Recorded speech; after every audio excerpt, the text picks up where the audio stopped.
everybody, it's Christy. Let's create together. What I want to show you today is something very simple. It's a little polymer clay project. They're kind of gem butterflies. So it's just a little bit of polymer clay and powders to make a fun, cute little butterfly pendant that looks sort of like it's got gemstones on it. There are endless variations. You can use up a bunch of scrap polymer clay. It's super fun. So come on along. Let's create. Let's look at what we're going to need to make these guys. So the first thing is we need some polymer clay in this sort of charcoal black base color. I just gathered up a whole bunch of scraps that I had. So I had some black and some silver and maybe a little bit of granite. You know, anything in the gray family. There's probably little bits of browns and ecru's or whatever. So anything you've got, just mix it all up until you get this nice neutral kind of charcoal wad. And then if you've got a pasta machine, roll it out into like the second widest setting. So you can see kind of how thick that is. That's about as thick as a nickel coin, US nickel coin, something about like that. Number 2 on my pasta machine, which is the second widest, but something like that. And then just put this on a nice tile. That's what we're going to use. Now there'll be some other clay colors that we want to have on hand just to create all these sort of faux gem looks.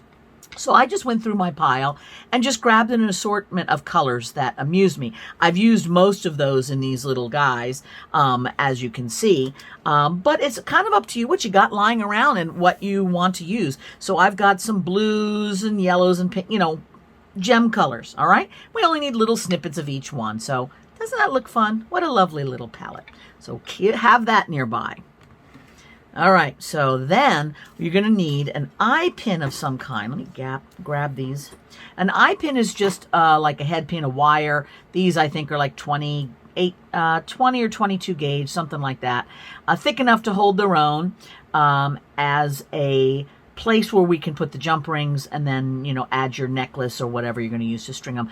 You just kind of pick whatever color you want. The gold, silver, gunmetal, antique brass, whatever amuses you. That is great. Then I am using SoftFlex wire for the antennas. Now I got a whole pile of wires around, and the more colors the merrier, because then you can pick a different color for every butterfly. The reason I love it is, number one, it's colors, which is fantastic and matches the other stuff going on, but it's flexible. So unlike a head pin that can snag in clothing or get bent or even get broken off, these are just lovely, flexible, and make the best antenna. I am using SoftFlex beading wire in the medium, all right?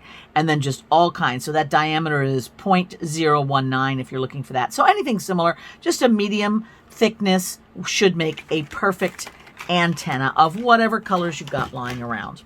Now we're going to make our own little patterns out of paper, and I'll show you that in a minute. So paper and some scissors are going to be a helpful first step. And you're going to use all of the usual sculpting tools, some wire cutter and plier to trim down your head, your eye pins, you know, cutting blades, needle tools, sculpting tools. This is the Wow, It's Awesome tool, which is my super favorite. And I will give you a link in the description so you could grab that on my site if you'd like to. A cutting blade, tweezers, you know, different things like that, whatever your usual tools are for sculpting.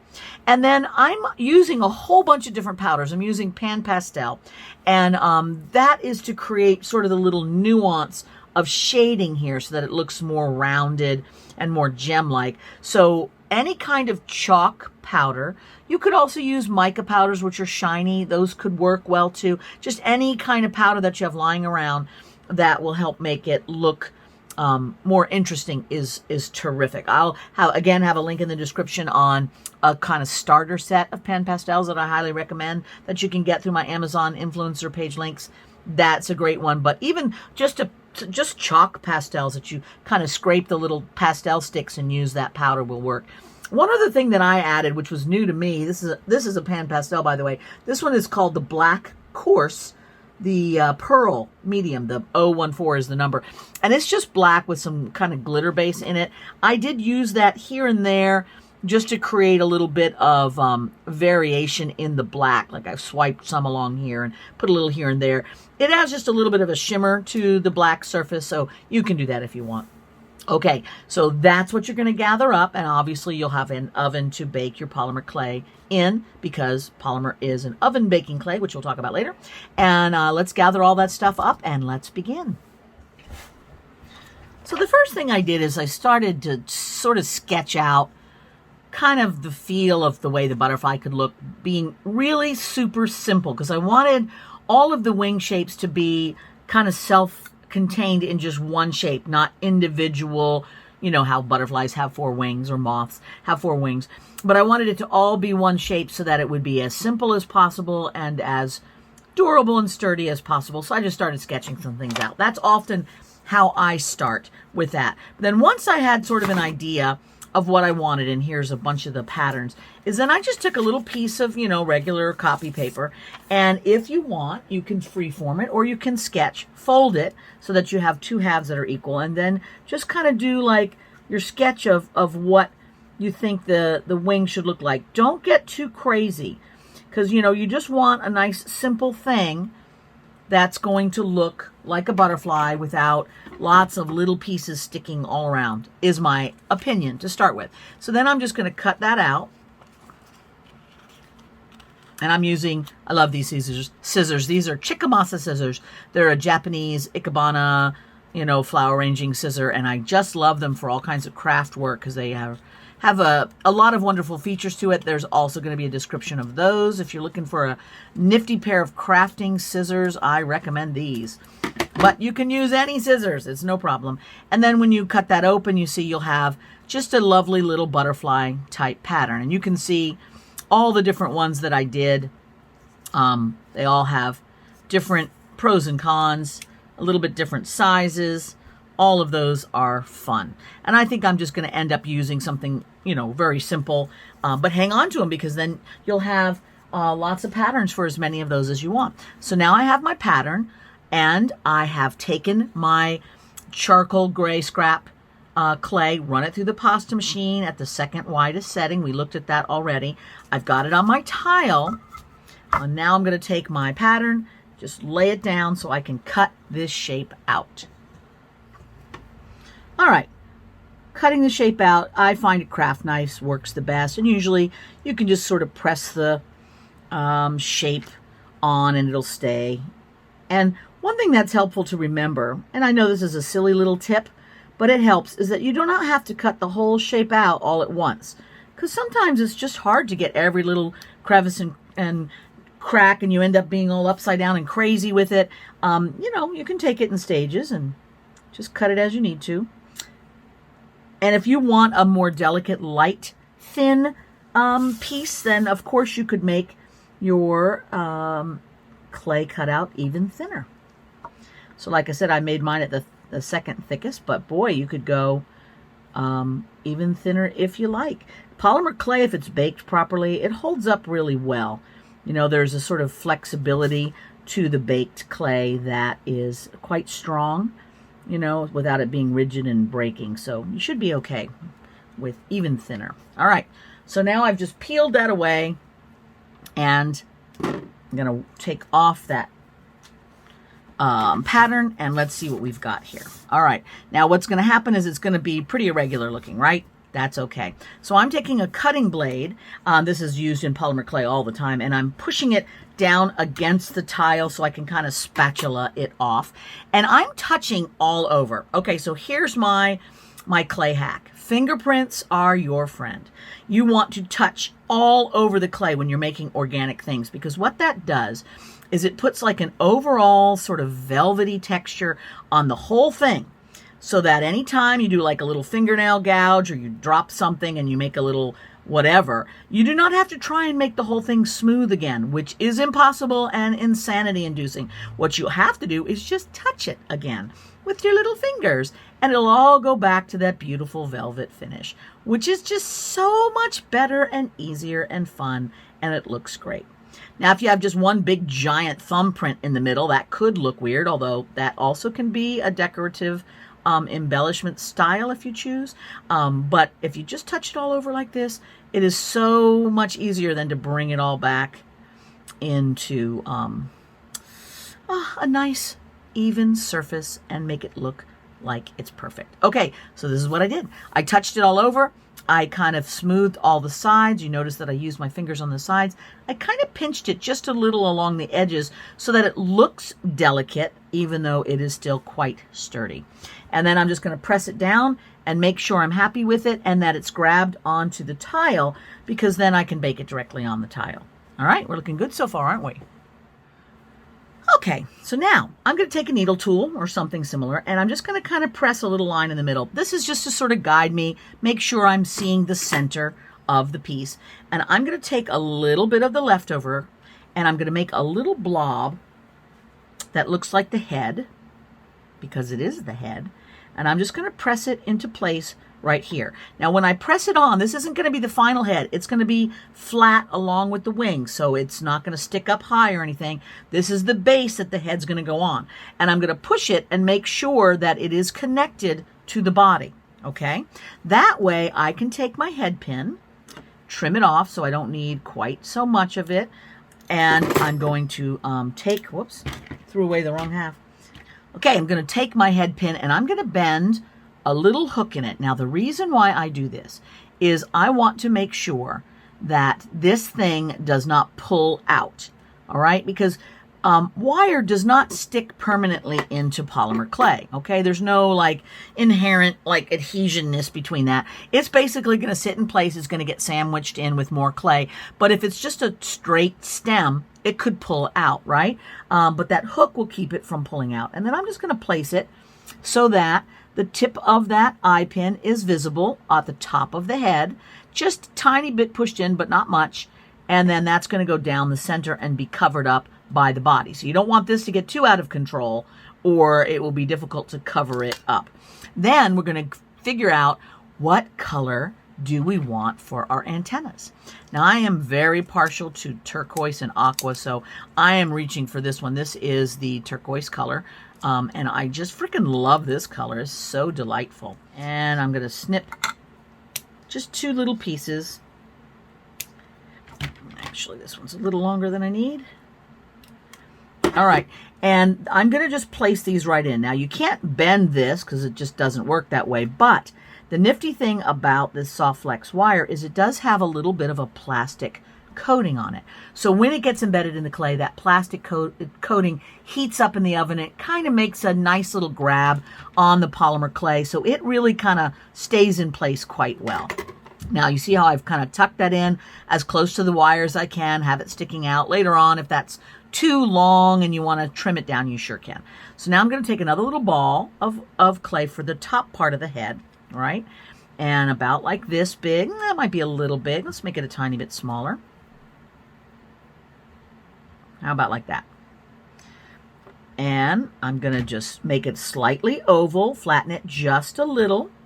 That way I can lay it right on top, and it should cover over the antennas there and cover over just a little of that eye pin, but there's plenty of eye pin showing for other eye pin business later, as in putting a jump ring on, and then you can add your necklace, you know, that kind of stuff. Now I'm going to make a body. What shape should it be? Whatever. Something butterfly-esque. Honestly, if I'm being, you know, biologically accurate, these are a little bit more moth-like bodies than butterfly bodies, and I haven't strictly adhered to the abdomen-thorax combination. I just made one big blob. But I think because we are artists, we are allowed to fuss with nature should we choose to and make it whatever we want. So I'm gonna. But I'm gonna just roll out what I think will be about the right shape, remembering that as I flatten it, it's going to get a little wider. And then I'm going to look to see, well, how long does that need to be? About that long, which means right about there. I'm going to cut it, and let's get rid of that extra. All right. So once you get rid of the extra, I want to smooth that up a little bit so it doesn't look cut. I can even put a little indentation there with my finger so it can kind of tuck right up around that head. And what it will do now is it will connect up to the head, go all the way down so that it sticks out just a little bit at the bottom of the wings and covers up all that other business. Doesn't that look great? Now, I don't want to make these, again, too bug-like I just want to have the hint of a butterfly, but I am going to put just a couple little ridges on there because I think that looks super great.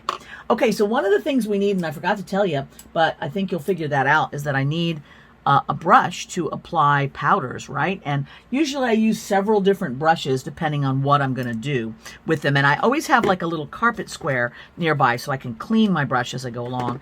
I'm going to take a wider brush and I'm going to just put some right down the middle of this to make it a little bit darker right there. And I think that looks kind of fun. You don't notice it as well here in the video, but when I hold this up closer, or we'll do a close-up, you'll see it a little bit more. And all this is doing is giving like a little bit of darker areas with the powder. Now what you want to do though is you want to be careful not to put it where you're going to put your gems. So I'm putting it like right here at the corners where those grab in, and I'm also going to put a little bit like over here on this curve. That way I've got all that center to put my pretend gems, and this just gives a little bit of variety. I find that if I can make some shading and stuff like that, it adds a little bit more variety, credibility, believability to the end result. All right. So there we go. All the pan pastels are great. They bake onto the clay. There's like a resin, some sort of an agent that grabs on to the color and then to the clay. So when they bake, it's on there really well. Okay, so now we have all of our wonderful fun colors. Let me put them right up here, that we can just decide which ones we want to use and what gemstone color we're in the mood of. I always love sort of the turquoisey things, and I picked the turquoise up there. So you don't need to go crazy. What I try to do is just sort of do maybe 3. You know, it's a symmetrical thing, like 3 on each side sometimes can be just right. So I'm going to take this turquoisey blend that I have here, and you can see that it's got the little black flecks in it. This actually is Primo's turquoise granite, which is a marvelous color in itself. But if you don't have that, you can kind of mix up that color and add, you know, a little black glitter in there, or even like pepper, like you would use on your food. That kind of pepper can add just the little flakes and stuff in there. Or I have a granite, which I use for everything. This is Primo's granite, which is a translucent clay with just the black flecks in it. So you can add it to anything without changing the color. It just adds all those little flakes. And I find that delightful. All right, so I'm making 2 balls of equal size, which for me is always more of a challenge than it should be to make them of equal size. But hey, I like the challenge. It's all good. So I've got 2 there. And then let's see, we're going to go, I always kind of like adding sort of this southwesterly orangey business to go with it. So I'm going to take this orangey stuff and we're going to do 2 circles out of this. Now, most of the time, I use clay that's just pretty homogeneous in color. It's just like all one color. It has the flecks in it. But having something with a little bit of marbling in it could be fun. And in fact, some people, you know, when you do this, you might want to, you go think, ooh, wait a minute, I've got a lot of cane slices. How would it look if I use canes, which are those little patterns that you make in the clay and pull them into a long cane and then cut slices off? Give it a try and see. It could look amazing. And if your little guy wants to look like it was all made of agates, then having all those swirly bits and stuff would be very appropriate. So you kind of just play and experiment. To me, one of the joys of creativity is that you are doing it for the fun of it. Now, sometimes you're doing it because it's your livelihood, or you have to, you know, go to the craft store or the boutique or the craft fair and sell enough so that you have groceries that day. I mean, all of these are considerations. But if that's not what you have to do, then that means you just get to play. And if it turns out good, then that's a bonus. But the playing is the important part. So don't underestimate the playing, which means you can experiment, because if something goes weird, it doesn't matter. So now what I've done is I took those little balls and I turned them into teardrops, and I'm gently kind of flattening those teardrops, kind of an egg shape. A lot of cabochons, especially turquoise ones, are in this shape. It's a kind of a fun little shape. So I'm going to put that here, and I'm just going to gently place it before I push it down, just to make sure that I've got them evenly spaced, that they're about the right size, if I need to change anything, blah, blah, blah, blah. So then once I go, okay, that looks close enough, then I can press them down a little. But you still want to keep them rounded like a hamburger bun. You don't want to just flatten them and have them look like a flat slice. You want to have that little rounded if you're going for the look of a gemstone. Now, one thing that I did is I inadvertently touched the powder and then touched this. If you have a little piece of tape, just rub it and it will lift off any goobers, unless you put them there on purpose. All right, which I didn't in that case. So on this one, I'm going to do the same thing. I'm just going to kind of press this ball so it has a little bit more hamburger bun roundness to it. Going to place this here and here, which I think looks super cool, don't you? And now I have a chance by kind of pressing to make them both as, you know, each as big as the other, you know, because if I got the size wrong, by pressing it, I could make one more flattened and therefore bigger, and one a little less flattened and not quite so big, so that evens it up if I didn't do it when I was creating, which often happens with me because I don't always see symmetrically. And now I'm going to put one more little something something here. Now this is why you want to be careful not to put powders where you're going to put the clay, because that will prevent these little buttony blobs from sticking in place like you want. So keep your powders out of the way of where you're adding your faux gems. All right, so now all we're going to do is add just a little powder for some shading, which you do not have to do, but I'm going to show you how. Okay, so I'm going to grab what is one of my favorite colors. This one is called Turquoise Shade. It's number 580.3 in your Pan Pastel palette. And this is a pretty big brush. Let's see if I've got a smaller, more fun one. Not much smaller, but this will work. And I'm just going to take a little bit of this powder, and I'm going to put it here at the base so that I can make it feel more shaded, which is kind of dumb because it's a round thing and you're going to see it as a shade anyway, but I want to kind of overemphasize that to make that sort of gemstone look. All right, so that's subtle, but I kind of like it. If I want that to be more pronounced, I can go and let's take a look what other colors that I've got. I can take a little bit of my darker blue, and I don't want to put too much of that on, but I could add just a little bit of that to make that base feel a little bit more shaded. So you see how that kind of makes the whole thing feel more rounded? Now, these had a lot of marbleizing in them, so I ain't touching it. I think those look just great as they are. But I am going to take some green, and that's a lot of green. It might be too much green for our little teeny dots, but let's just see. So I'm going to take this and I'm going to put just a touch. Just like that. And that will give a little bit of a roundness to that. And that is it, man. That is all we have to do. Pretty good, right? So now it just needs to get baked. How do you bake this? I keep it on this tray or this tile. And if I've made a bunch, I might use my little blade again to very carefully get in there and lift it off. If I'm feeling good about myself, I'll do that. If I'm not, then I'll just kind of keep them big like that and just bake them as they are. That's up to you, but you should be able to lift them and move them without any problem. And then you just follow the instructions on your polymer clay packaging. Usually on the package, it'll tell you how hot and for how long. The trick is just to preheat your oven, put it in, do it for the proper time, have your thermometer in there so you can make sure your oven is actually what it is inside, not just what the knob says, because knobs are dirty liars. And then you let it cool down naturally and it should be good to go.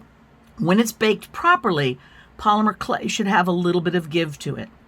All right, you don't want to wander around and start snapping everything because that's not socially appropriate, but also you could end up breaking something that didn't need to be broken. As long as it's got a little bit of give to it, that means you've done it long enough and hot enough. If you need more understanding about baking polymer clay, I happen to have a video here on my YouTube channel just about baking polymer clay. You can go check that out. All right, then you let this dry completely and you're done, with one exception. I like to use this Sculpey satin glaze to add a little bit of shine on just the gemstones. So once this is baked, I take a little brush and I very carefully put just a little drop of glaze on the gemstones only. That makes this have a kind of a matte feel, and then these pop. Sometimes you can get it onto the background, and then that's really annoying when that happens. So you might want to practice a bit if you're not too skilled with painting or whatever, or just leave it alone. As you can tell, this looks great just as it is. But if you want to really make that gemstone thing kind of look believable, then a little bit of glaze on there will work great. And doesn't have to be all the way down the sides and everything. You get it just on the top, you're safe. Okay, that is it. Ta-da! Aren't they sweet? I think they're just such fun to make. And sometimes having a very simple concept that you can just alter slightly and play with different colors is just hours of fun. So happy creating, and I hope you make a ton of fun little butterfly pendants and gift all of your favorite fluttery people with them. Happy creating!